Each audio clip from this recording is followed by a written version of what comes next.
राणा मोकल, वीरता, विश्वासघात और बलिदान की अमर गाथा। यह कहानी है राणा मोकल की, जिन्होंने अपनी छोटी सी उम्र में वीरता की अद्भुत मिसाल पेश की, लेकिन जिन्हें अपने ही अपनों के विश्वासघात का शिकार होना पड़ा। सत्ता, संघर्ष और षड्यंत्र। राणा लाखा की मृत्यु के समय उनके बड़े पुत्र चूंडा राज्य के सभी कार्यों को कुशलता से संभाल रहे थे। चूंडा की योग्यता और अनुभव मेवाड़ के लिए एक संजीवनी थी, लेकिन दुर्भाग्य से उनकी सौतेली मां हंसाबाई उन्हें शक की नजर से देखती थी। हंसाबाई को डर था कि चूंडा कभी भी उनके पुत्र मोकल को गद्दी से हटा सकते हैं। चूंडा इस संदेह और अपमान से आहत होकर मेवाड़ छोड़कर मालवा चले गए। अब हंसाबाई को मोकल के लिए एक नया संरक्षक चाहिए था। उन्होंने अपने भाई रणमल को मारवाड़ से बुला लिया। रणमल अपने स्वभाव से ही महत्वाकांक्षी था। उसे सत्ता चाहिए थी, और हंसाबाई की यह मांग उसके लिए एक सुनहरा अवसर थी।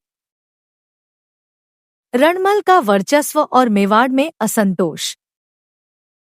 जैसे ही रणमल ने मेवाड़ की सत्ता संभाली, उसने राज्य में राठौड़ों की नियुक्ति करनी शुरू कर दी। मेवाड़ में पहले से ही सिसोदिया सरदारों का वर्चस्व था, और रणमल की यह नीति उन्हें बिल्कुल पसंद नहीं आई। धीरे धीरे रणमल न केवल मारवाड़ का शासक रहा, बल्कि मेवाड़ का भी सर्वेसर्वा बन गया। सिसोदिया सरदारों का असंतोष बढ़ता जा रहा था। रणमल की सत्ता लोलुपता चरम पर पहुंच गई जब उसने राणा चूंडा के भाई राघव देव की हत्या करवा दी।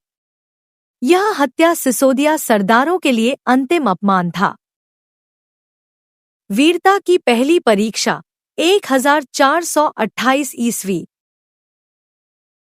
1428 ईस्वी में नागौर के शासक फिरोज खान ने मेवाड़ की सीमाओं पर आक्रमण किया।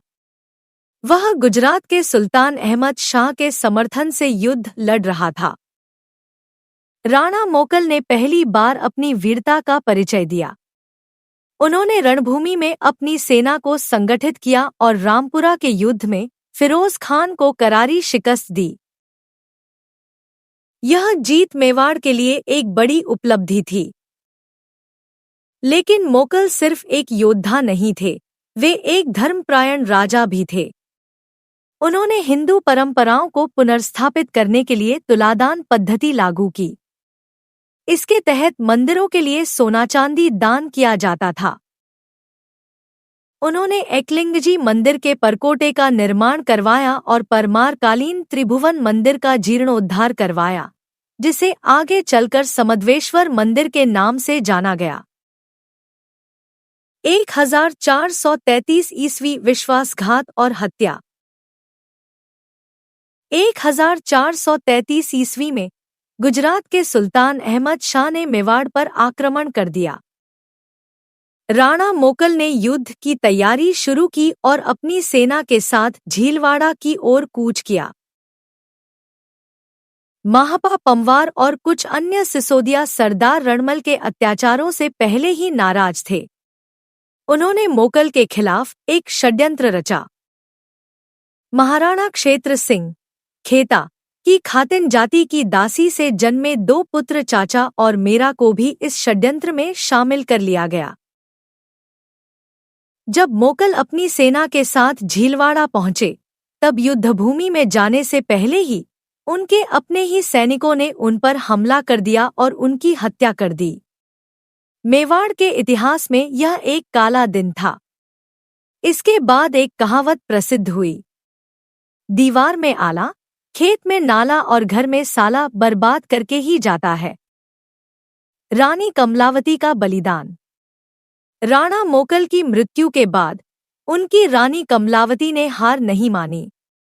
मात्र 500 सैनिकों के साथ उन्होंने गुजरात की विशाल सेना का सामना किया। वह जानती थी कि यह लड़ाई जीत पाना असंभव है, लेकिन उन्होंने अंतिम क्षण तक वीरता के साथ संघर्ष किया। जब पराजय निश्चित हो गई, तो उन्होंने अपना आत्मसम्मान बचाने के लिए जौहर का मार्ग चुना और जलती चिता में कूदकर आत्मबलिदान दे दिया। मोकल की विरासत। महाराणा कुंभा का जन्म। राणा मोकल की एक रानी सौभाग्य देवी, जो परमार वंश की थी, उनके गर्भ से 1423 ईस्वी में महाराणा कुंभा का जन्म हुआ। कुंभा आगे चलकर मेवाड़ के सबसे महान शासकों में से एक बने। उन्होंने कुंभलगढ़ किले का निर्माण कराया और शक्ति और समृद्धि के नए युग की शुरुआत की।